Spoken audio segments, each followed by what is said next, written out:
First of all, I'd just like to say thank you to Margie Crosby and the North Shore Labor Council for inviting me here today. It's my first breakfast and first time speaking, obviously, to all of you. And I am just so honored to be in this room of incredible women and everything that you do and everything that you continue to do. And I'd like to talk about two things that are very near and dear to my heart: teachers and political action. As Rachel said, I had been a teacher for a number of years, teaching in the elementary classroom, and I was very active in my union, the Billerica Federation of Teachers, and that led me to another job. It led me to the job of political director for the American Federation of Teachers in Massachusetts, the union that my local belonged to. And I did that for the last 9 years, and you know, it's so hard being a teacher. And, you know, people will say to us, oh, but it's so rewarding. And the same thing with social workers and the same thing with nurses. And, you know, these professions are predominantly female.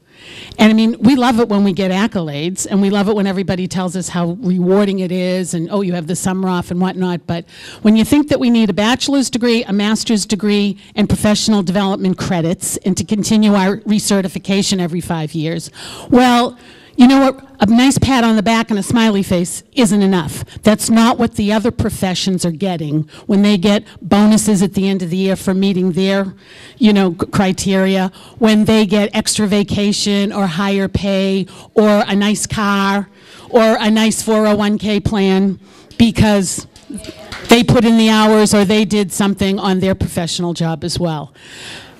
So, but the good thing about social workers, teachers, nurses, most of us work in a situation where collective bargaining has helped us set our salary schedule. So in that case, whether you're male or female, if you're teaching in a classroom under collective bargaining agreement, working in a hospital as a nurse or social worker under a collective bargaining agreement, you're getting paid what the male counterparts are being paid. You're being paid because of your longevity on the job, degrees that you have, and years of experience that you have in the field. These are all things that we got because we negotiated them. They weren't handed to us. We had to fight for them. It's not always perfect. For instance, still today in 2012, women who take maternity leaves during the school year, whether it's paid or not paid, they lose time towards their seniority. There's a job waiting for them. The federal government says that you have to give family leave. There is a job waiting for them when they're done, but they won't reach their professional status if they have their child during the first 3 years of their classroom experience.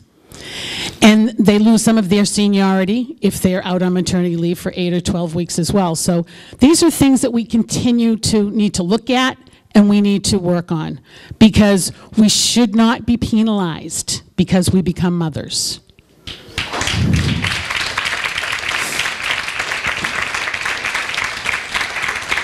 We have come a long way, though, because back when the 60s and before then, what would happen usually in elementary schools and junior high schools and high schools is the superintendent would come down and go to the guy who teaches history or the guy who teaches 6th grade, knock on the door and say, we need a principal, would you like to do it? Because you're the guy. So obviously there are no women in this building that could be principal. Luckily that has changed. But also back then, if you were an elementary teacher, which was predominantly female, or a high school teacher, which was predominantly male, high school teachers made more money because they were teaching tougher stuff. You know, I was a 1st grade teacher. Well, what do? You know, you teach colors and just keep them quiet, don't you? So I've gone head to head many times still with gentlemen that teach on the high school level. Back when the unions were forming, the NEA, or National Education Association, brought the high school teachers and college professors together in a union. Again, predominantly male. When a group of elementary teachers in the city of Chicago, predominantly female, wanted to join the union, the NEA said, no. Luckily, the AFL said, come over here. Thus became the AFT, or American Federation of Teachers, and the Chicago Local 1 is there, and they just had a very successful strike this past year, headed by a female union president.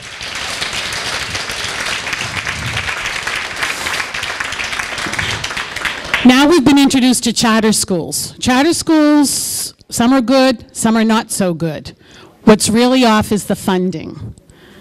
And they take away from the local cities and towns to fund the charter schools. So when your regular public schools are cutting out programs like music, art, full-day kindergarten, the charter schools in the same city or town can have that because they don't quite come under the same system, although they do get public funds.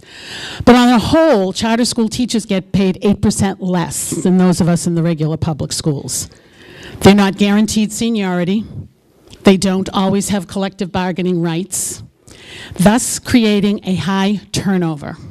So when you look at most of the charter schools in your communities, the teachers are less experienced and sometimes not even certified by the state. So it might sound like a perfect place for your child, but really do some serious research and investigating if you're thinking of enrolling any of your children into a charter school in your community.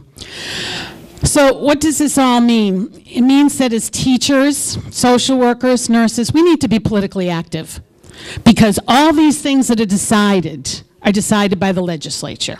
We're public employees, and everything that's decided, what we do in our classrooms, what we teach our children, how long we teach our children, how many children we teach, what kinds of children we teach, that's all decided for us by the school committee, city council, House of Representatives, the state senate, the governor, the Board of Education. Those are all elected and appointed positions. So we need to be active. Just as we're active in our unions, we need to be politically active. We had a great day on November 6th in the 2012 elections.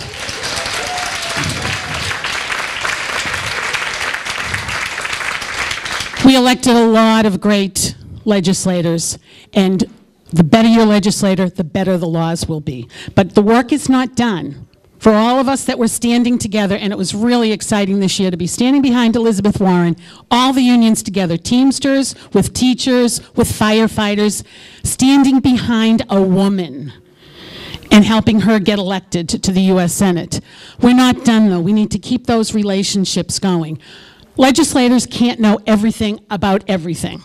Legislators need to hear from you. If your field is healthcare, education, child care, whatever your background is in, whatever you're working in, you need to talk to your elected official and let them know what you need in order to do your job and what we need for our children, because our children can't vote. We're their voice, especially on election day. So it kind of scares me that had Elizabeth Warren not been elected and if John Tierney had not been reelected, that we would have sent a couple more Republicans down to Washington. And after watching what happened this past legislative session, it looks like we're taking a step back into the 1960s with reproductive rights and equal pay. We can't let that happen. When the election day was over, the pollsters and pundits looked at all the numbers and they crunched everything. And you know what made the difference on the election day? Women. The turnout of women. Exactly. It is the women's vote that re-elected Barack Obama. And we need to get, obviously, more women involved, but we need to do it from the inside as well. We need to elect women to these positions. And I would just like to tell you a little bit about Emerge Massachusetts, which was mentioned that I sit on the board for. Over at the resource table, I brought along more of these brochures. We find, train, and support Democratic women to run for office, whether it's town meeting, city council, school committee, a statewide or national seat in your union, or even for Congress and the U.S. Senate. We had a lot of success this year. The United States is 91st in the world for women who hold elected office. You know, shame on us. So I just, take a brochure, take a look at it. I'm sure there's somebody you know that would be perfect to come and do the 6-month training. We do 1 weekend a month. It's a fabulous training, all the nuts and bolts of campaigns and public speaking. We've had great success in our women who have run for office. And I can't think of any better tribute to the late memory of Representative Joyce Spiliotis than to make sure we get women elected.